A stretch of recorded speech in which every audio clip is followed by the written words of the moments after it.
할렐루야. 예, 감사합니다. 오늘도 수요예배에 하나님의 은혜가 함께 하시기를 축복합니다. 우리 마가복음 이제 계속 공부하겠습니다. 이 마태, 마가, 누가, 요한복음을 사복음을 사랑한다 말씀드렸고, 마태, 마가, 누가는 같이 본다 해서 공관복음이다 이렇게 말씀을 드렸습니다. 마태복음에서 모든 내용들 많이 했기 때문에 이 중복되는 내용은 넘어가겠지만은 은혜 되는 대로 또 성령의 감동되는 때를 따라서 같이 말씀을 나누겠습니다. 예수 그리스도의 복음의 시작이다. 마가복음은 이제 1장부터 16장까지 되어져 있어요. 그래서 오늘 본문의 말씀에도 이렇게 나오는 것처럼, 예를 들면 세례를 받으시다, 또 여기 나오는 것처럼 시험을 받으시다 할 때 어때요? 내용이 긴 것 같아요? 짧은 것 같아요? 마태복음보다 짧은 것 같죠. 그래서 마가복음에서 이 저번 주에 말씀드린 것처럼 마가가 이 가장 먼저 이 복음서를 썼기 때문에 짧아요, 짧아. 근데 계속 마태, 누가 그리고 요한복음으로 말미암아 계속해서 더욱더 세밀해지죠. 그래서 이 마가복음에서 예수 그리스도의 복음의 시작이다. 그래서 예수 그리스도의 복음의 시작이기 때문에 기쁜 소식, 복된 소식, 좋은 소식의 시작의 역사가 우리에게 나타난 것을 참 감사합니다. 그래서 우리는 예수의 복음을 받았어요. 아멘입니까? 그래서 예수 그리스도의 복음을 받았기 때문에 기쁘고 복되고 정말로 축복을 받았다. 이 정체성을 늘 가지시고 살아야 돼요. 그래서 구원의 기쁨과 구원의 감격을 늘 감사하면서 살아갈 때 우리는 행복할 줄로 믿습니다. 따라합니다. 나는 행복자다. 왜 행복자냐? 돈이 많아서도 아니고, 물질이 많아서도 아니고, 내가 건강해서도 아니고, 가장 첫 번째 최고의 복은 예수 그리스도를 믿기 때문에 나는 행복자다. 나와 같이 구원을 받은 사람이 어디 있을까? 이 구원에 감격하고 감사하는 행복자로 살아가면서 이 마가복음에서 예수 그리스도 복음의 시작을 우리 모두 다 감사하게 여기기를 바랍니다. 2절의 말씀에는 선지자 이사야의 글에 보라, 내가 내 사자를 내 앞에 보내는 내가 저가 내 길을 예비하리라 하시는 이 2절 3절의 말씀, 너희는 주의 길을 예비하라, 첩경을 평탄케 하라, 이 말씀, 이사야 40장 3절에 있는 말씀을 인용을 해서 예수님보다 앞선 광야에서 외치는 소리, 주의 길을 예비하는 그런 사역을 감당하는 세례 요한에 대해서 말씀하고 있습니다. 이 세례 요한은 예수님보다 먼저 앞서서 6개월 전에 태어났고 또 사역을 했는데 엘리사벳과 사가랴의 아들입니다. 제사장 반열에 퀴즈 하나 내겠습니다. 엘리사벳과 사가랴 중에 누가 아빠일까요? 사가랴가 아빠죠. 세례 요한의 아버지. 엘리사벳이 어머니고요. 엘리사벳하고 마리아하고는 무슨 관계? 사촌 관계. 예수님한테는 육적으로 얘기를 하면은 이모가 엘리사벳입니다.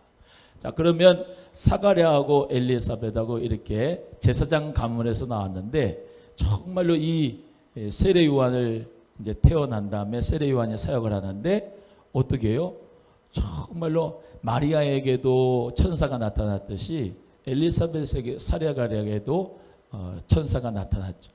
그 하나님 은혜 가운데 성소에 들어가서 사가랴가 하나님 앞에 향을 피우는데 하나님의 역사가 그에게 나타났어요. 자, 그래서 세례 요한도 정말로 제사장 집안 출신이다 라는 것이죠. 세례 요한이 예수님보다 앞서서 외치는데 회개하라, 천국이 가까웠느니라 라고 외쳤습니다. 그 당시에 지금 말라기 선지자부터 세례 요한 때까지 선지자가 나온 일이 있어요, 없어요? 없습니다. 엄청난 그 시간 가운데서 선지자가 없었어요. 하나님의 말씀의 이상과 계시도 없었습니다. 침묵합니다. 침묵. 그래서 신구약 중단기를 이 침묵기라고 얘기할 수가 있는데요. 그 가운데서 어떻게 보면 이 메시아를 대망하는 이 이스라엘 사람들, 유대인 사람들한테 이 세례 요한은 꼭 메시아인가라고 하는 생각이 불러일으킬 정도로 아주 광야에서 외치는 자의 소리가 되었습니다. 그래서 광야에서 뭐라고 해요?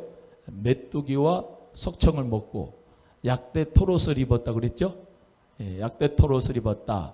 개역개정 성경에는 낙타 토롯을 입었다. 근데 그런 와일드한 사람이 바로 세례 요한이었습니다.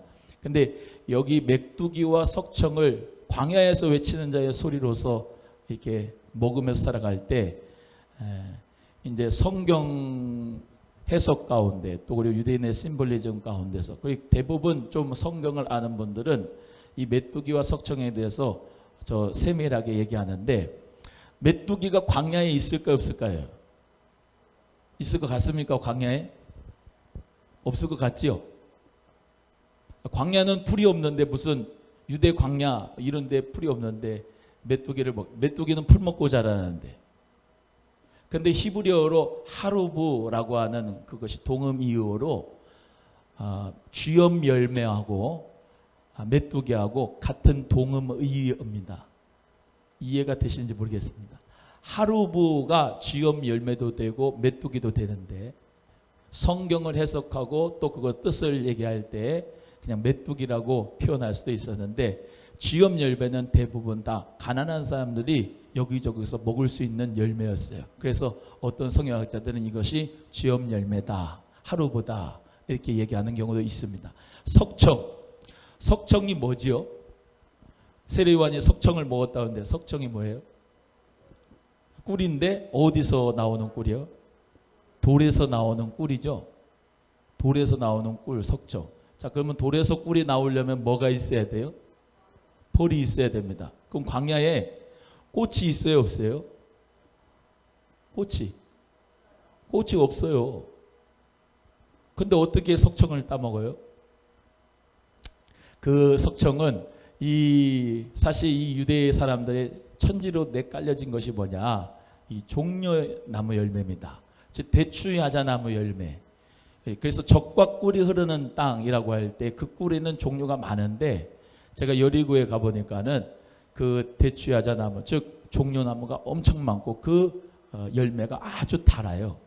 그래서 석청이 바로 이 종려나무 열매에서 떨어진 돌에 떨어진 그런 꿀이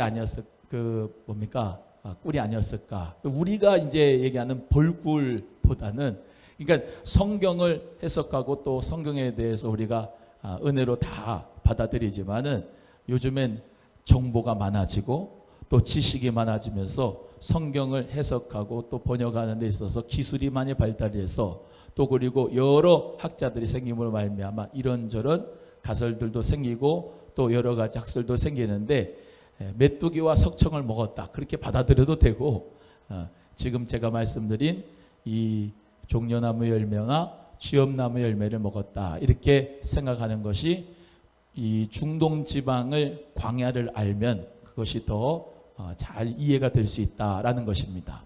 어찌됐건 메뚜기와 석청을 먹었습니다. 이 세례 요한이 메뚜기와 석청을 먹고 와일드하게 살아났는데 회개하라 총을 갖고 와내라라 말씀하면서 사람들을 회개시키는 거예요. 회개를 시키는 거예요. 회개를 시키는 가운데서 그 세례 요한을 보고 어떻게 해요? 마치 구약의 선지자들 중에 한 사람처럼 그렇게 파워 있고 능력이 있는 메시지를 선포하니까 사람들이 다 세례 요한으로 몰리게 되는 거예요. 예수님보다 앞서서 사역을 하는 이 세례 요한에게. 그런데 이 세례 요한이 어디 가서 요단강에서 세례를 줬습니다. 그래서 하나님 앞에 자복하고 회개하는 심령을 가진 사람들은 어디서 지금 다 와서 세례를 받아요? 요단강에 와서 세례를 받아요. 자, 침례하고 세례가 있죠. 침례하고 세례. 침례는 진짜로 물에 들어갔다가 나오는 거, 세례는 약식이죠. 예. 장로교 또 침례교, 이 침례와 세례 때문에 이제 좀 다른 입장인데 그 들어가서 하나 그냥 대하에서 하나 다 하나님 앞에 회개하는 마음과 자복하는 마음으로 하는 거라 이 말입니다. 그래서 예수 그리스도 안에서는 우리 모두 다 하나가 될 수가 있어요. 자, 그래서 그 요단강에서 침례를 주는 그 침례 요한을 이름이 요한이고 별명이 세례 요한이에요. 침례 요한이에요. 침례 요한. 침례를 많이 줘서 세례를 많이 줘서 그래서 요한이다.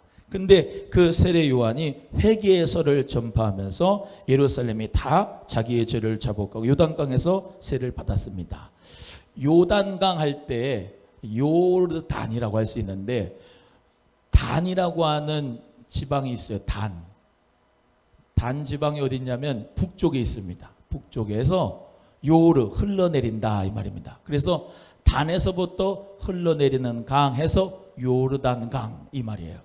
근데 요단강은 국경이 요르단하고 이스라엘 같이 맞대고 있습니다. 그래서 세레터에 가면은 이 이스라엘에서 본 세레터가 있고 요단강 세레터, 요르단에서 본 세레터가 있는데 이스라엘은 좀 문명국이라 아주 깨끗하게 정리가 잘 돼 있었습니다. 거기 가면은 세례를 이제 못 받은 사람은 거기 가서 세례 받으면 더 이제 의미가 있다고 거기서 세례를 받는데 뭐 흰 옷도 입어가지고 쫙 갔다 오면은 참 은혜로워요. 근데 이 요르단 쪽으로도 가봤는데 요르단 쪽 가보면은 거의 밀림 같은 정글 같은 데 가는 것 같아요.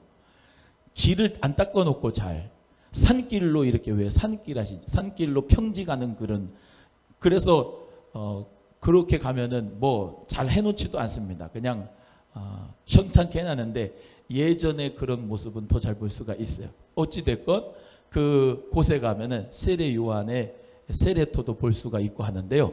이렇게 요단강에서 세례를 줄 때에 많은 사람들이 하나님 앞에 회개를 했다라는 것을 이 마가복음에서 말씀하고 있고요.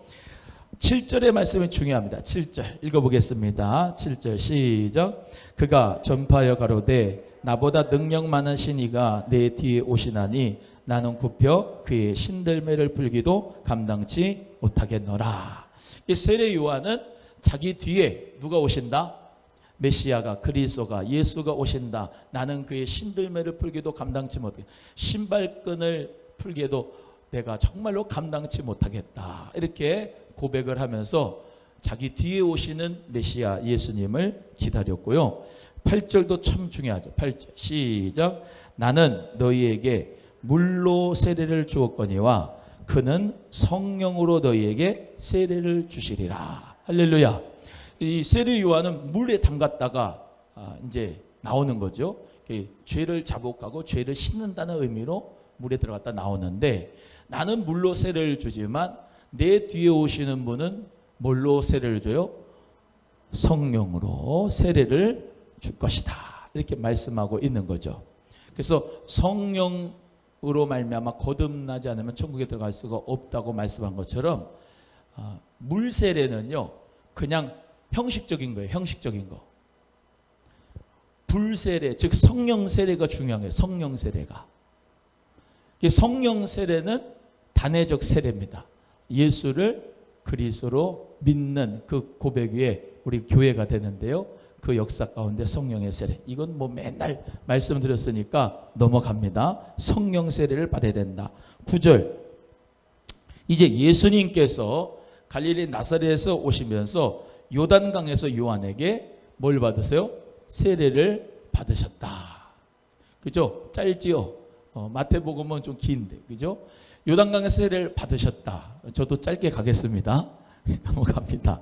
10절. 물에서 올라오시는데 하늘에서 음성이 납니다. 그러면서 성령이 비둘기같이 자기에게 내려오셨습니다. 참 우리는요 성령 받으면 비둘기같이 참 온유하고 겸손해야 돼요. 아멘이죠? 예. 성령 받았다 그러면서 천지를 날뛰고 그러면 사지분간을 못하고 분별을 안 하고 그러면 참 그거 절제가 필요하면 절제가.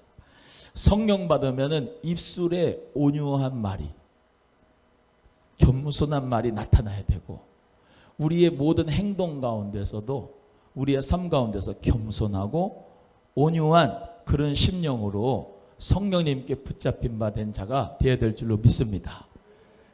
그래서 성령 받은 하나님의 사람은 능력을 늘 강조하잖아요. 성령 받고 능력을 받아라. 방언을 해라.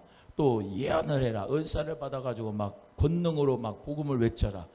그것도 참 중요하지만은 성령님이 예수님에게 비둘기같이 내려서 겸손하고 온유하고 깨끗한 심령이 우리 모두 다 되고 입술 가운데서도 그러한 말의 은혜가 있기를 주님의 이름으로 축원합니다. 하늘에서 소리가 나면 너는 내 사랑하는 아들이다. 내가 너를 기뻐한다. 여러분, 예수님만 이 음성을 듣습니까? 아니면 저와 여러분도 이 음성을 듣습니까? 우리도 이 음성을 들어요. 아멘이죠? 예, 너는 내 사랑하는 아들이야. 그 음성 들어보시면 어떻습니까? 진짜 막 희열이 넘치잖아요. 막 저기서 대보가 사랑한다 그런 게 아니고 내 마음에서 하나님 말씀으로 사랑한다. 그 말씀을 들으면 막 감격이 되잖아요. 사랑하는 아들아, 사랑하는 딸아 하시는 그 음성에 우리는 막 그냥 그 부드러운 음성에 완전히 녹아지잖아요. 예. 내 기뻐하는 아들이다. 내 기뻐하는 딸이다. 우리 주님이 여러분은 그렇게 보실 줄로 믿습니다. 예.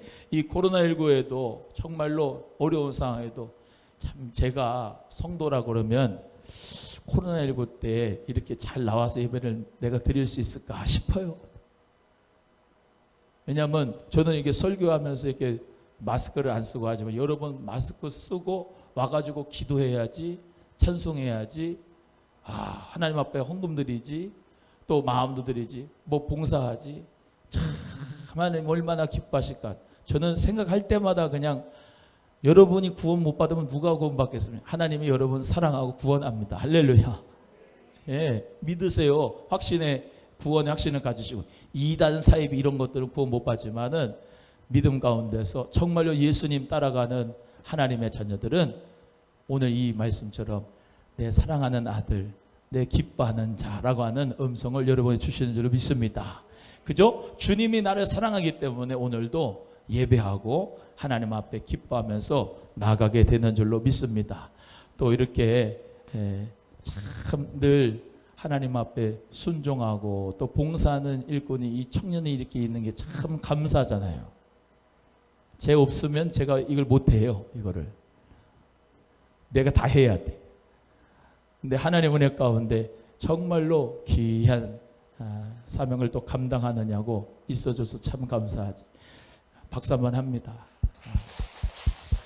여러분, 하나님 은혜 가운데 말이죠, 우리 모두가 다 기뻐하는 자다, 하나님의 사랑받는 자다, 이 믿음 가지고 말이죠 승리하며 살아가는 은혜가 있기를 간절히 바랍니다. 그래서 거짓 메시지는 원수 마귀가 다 줍니다. 야, 너 같은 걸 하나님이 안 써. 너 같은 거 하나님이 사랑 안 해. 너 같은 거 하나님이 떠났어. 자꾸 거짓 메시지 주는데 성령님은 그렇지 않아요.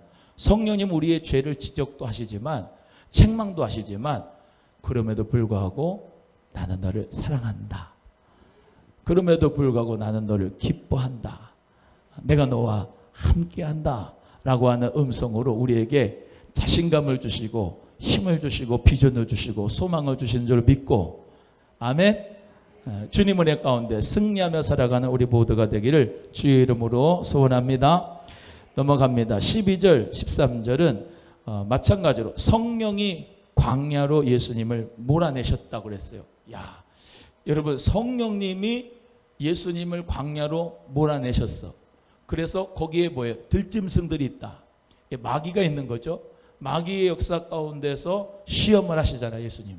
그래서 마태복음에 다 했지요. 마태복음에 다 했으니까 넘어가지만 성령님이 나를 이끌어서 광야로 가게 하신다, 내지는 나를 성령님에 이끌려서 시험을 받는다. 따라합니다. 하나님은 나에게 유혹은 주시지 않는다. 따라합니다. 마귀는 나에게 유혹을 준다.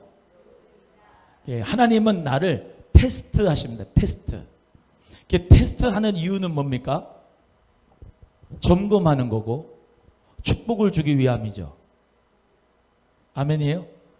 근데 마귀 요놈은 템테이션, 즉 유혹을 합니다. 유혹을 하는 이유는 뭐냐? 축복 주기 위해서입니까? 넘어지게 하기 위해서입니까? 넘어지게 하기 위해서, 죽이기 위해서, 멸망시키기 위해서 요 마귀는 템테이션 줍니다. 그런데 참 중요한 표현입니다. 오늘 성령에 이끌려서 광야로 갔지만 성령님이 우리에게 템테이션을 주는 건 아닙니다. 성령님이 이끌어서 나를 광야로 가지만 그 광야는 제가 늘 말씀드리지만 하나님을 만나는 장소입니다.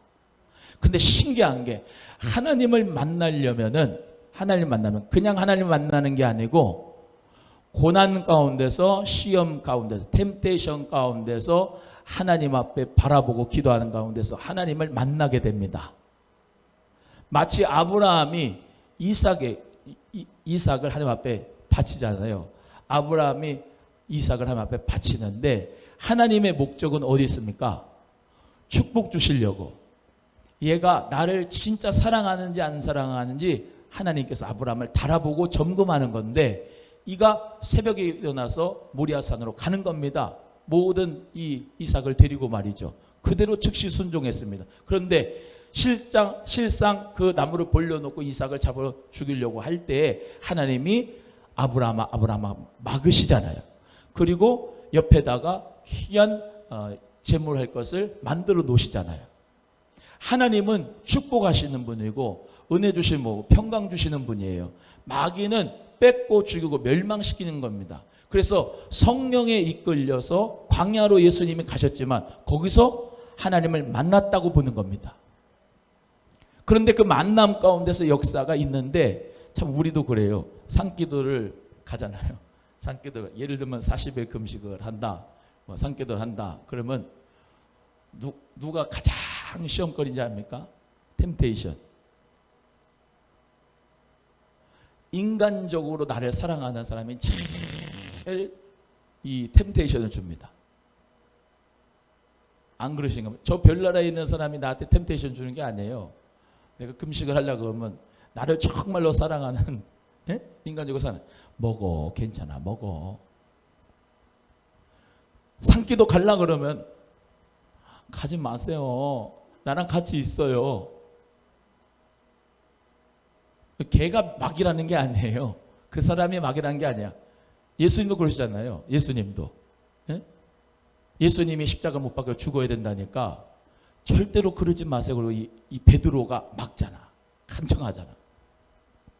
성령에 이끌려서 광야로 들어가서 하나님을 만날 때 이 사방에서 들짐승들이 있어요. 마귀가 있고 더러운 귀신들이 삭기도 막 하면은 막 그러죠. 바람 소리 막 나고 그러면 뭐가 있는 것 같고 귀신이 있는 것 같고 막 기도하고 막 그럴 때 능력을 받잖아요. 안 해봐서 모르죠.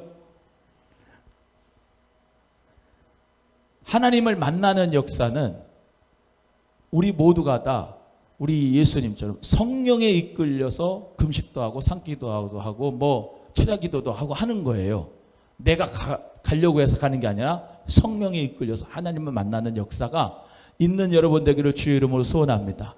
21일 비전기도회 기도할 기회를 타시기를 바라요. 6월 달에 기도의 장을 마련놓고 하나님을 만나는 장소로 내가 정말로 혹시라도 광야에 있다면 성령에 이끌려서 그 광야로 들어가는 겁니다. 아멘. 그래서 하나님을 만나는 거예요. 사나운 들짐승을 예수의 이름으로 성령의 칼로 다 쪼개어버리면서 하나님 만나는 거예요.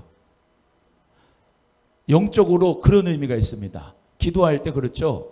5만 가지 잡생각이 나잖아요. 기도할 때 성령의 불칼로 다 제거합니다. 더러운 귀신도 어둠의 세력도 다 제거합니다. 그리고 하나님 앞에 뚫습니다. 기도를 뚫어요. 하나님 앞에 나아가는 겁니다. 할렐루야.